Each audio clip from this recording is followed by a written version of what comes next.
భారత్, ఆత్మనిర్భర్, బేటీ బచావో బేటీ పడావో ఇత్యాది పథకాలన్నీ కూడా మన రాష్ట్రంలో కూడా దూరదృష్టి కలిగినటువంటి శ్రీ చంద్రబాబు నాయుడు గారు కళలు కనడానికి ధైర్యంతో పాటు ఆ వచ్చిన కళల్ని సాధించడానికి సాహసంతో ముందుండేటువంటి వ్యక్తిగా చంద్రబాబు నాయుడు గారు ప్రపంచంలో వచ్చినటువంటి ఐటీ విప్లవ ఫలితాలు తెలుగు జాతికి అందాలని మొట్టమొదటగా అంచనా వేసి ఇవాళ హైదరాబాద్ మహానగరం ఒక ఐటీ హబ్గా ఉంది అంటే కారణం చంద్రబాబు నాయుడు గారని చెప్పుకోవాలి.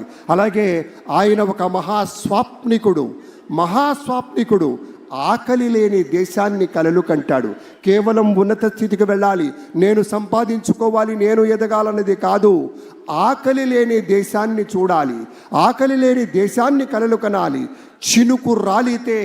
చినుకు రాలితే విత్తనమై మట్టి గుండెల్లో దూరి మొక్కై తనువంతా విచ్చుకొని మహావృక్షంగా ఎదిగి రేపటి రోజుకు కావలసినటువంటి విత్తనాలను కూడా అందించేటువంటి రీతిలో ఎదగాలన్నదే లక్ష్యంగా ఉన్నటువంటి నేత మన ముఖ్యమంత్రిగా చంద్రబాబు నాయుడు గారు ప్రమాణ స్వీకారం చేయబోతూ ఉన్నారు.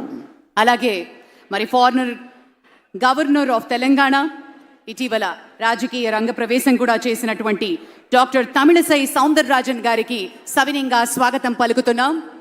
మేడం గారికి చాలా ప్రత్యేకమైనటువంటి స్వాగతం అమ్మా.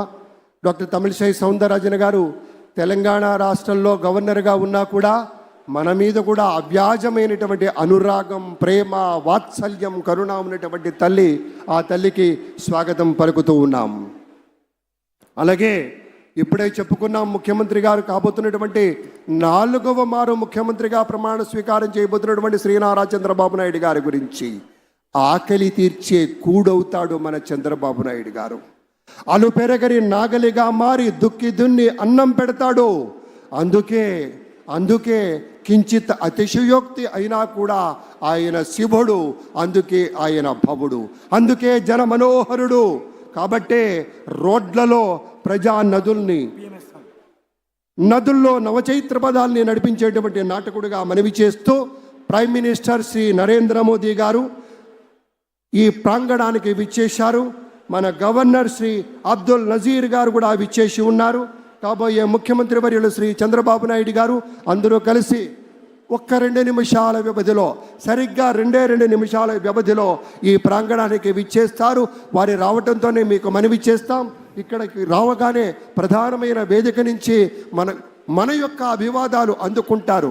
ఆ వెంటనే ఈ పక్కన ఉన్నటువంటి పోలీస్ బ్యాండ్ సిబ్బంది మన జాతీయ గీతాలాపన ఉంటుంది. ఆ సమయంలో మనమంతా లేచి నిలబడాలి. అది గౌరవం, అది మన ధర్మం, అది మన లక్షణంగా మీ అందరికీ మనవి చేస్తూ, నదుల్లో చైతన్య పదాల్ని వెల్లువెత్తించినటువంటి నాయకులుగా, మనుషుల్లోని నవనవోన్మేష ఆశ వసంతోత్సవాన్ని వెదజల్లినటువంటి గుండె చప్పుడుగా ఉండేటువంటి చంద్రబాబు నాయుడు గారు 2 నిమిషాల్లో ఇక్కడికి రాబోతూ ఉన్నారు. భూమి కోసం, భక్తి కోసం, పేద ప్రజల విముక్తి కోసం నిరంతర పోరాటం, ప్రగతి కోసం, ప్రజల కోసం నిత్యం విజ్ఞాన రథం ఆయన గళం. చంద్రబాబు గారి విజయం వ్యక్తిత్వం ఎప్పుడూ కూడా తప్పనటువంటి విజయం. ఒక విశేషమైనటువంటి రీతిలో ఒక మహానేతగా ఒక ప్రమాణాలు నెలకొల్పి మన ప్రగతికి ఆనందకరమైనటువంటి ప్రయాణం చేయించేటువంటి ఒక రథ సారథే మన చంద్రబాబు నాయుడు గారు. మరొక నిమిషంన్నర వ్యవధిలోనే ప్రాంగణంలోకి విచ్చేశారు Shri yes Abdul Nazeer garu, his excellency governor of Andhra Pradesh. మరికొద్ది క్షణాల్లో ఈ వేదిక మీదకి రానున్నారు. Ladies and gentlemen, we also take the pleasure in a few moments from now, Chief Minister Designate Sri Nara Chandrababu Naidu garu, along with the Prime Minister of India, Sri Narendra Modi ji, will join us on stage. పెద్దలంతా రావటంతోనే సమయం లేదు కాబట్టి మిత్రులారా మరొక్కసారి గుర్తు చేసి మేము పక్కకు వెళతాం. ఒక్క నిమిషం ఉంది. వారు వస్తారు, అభివాదం తీసుకుంటారు. ఆ వెంటనే పోలీస్ బ్యాండ్ పై జాతీయ గీతం ఉంటుంది. ఆ తర్వాత గౌరవనీయులు మన చీఫ్ సెక్రటరీ గారు కార్యక్రమాన్ని నిర్వహించి ప్రమాణ స్వీకారోత్సవం మన పెద్దల చేత చేయి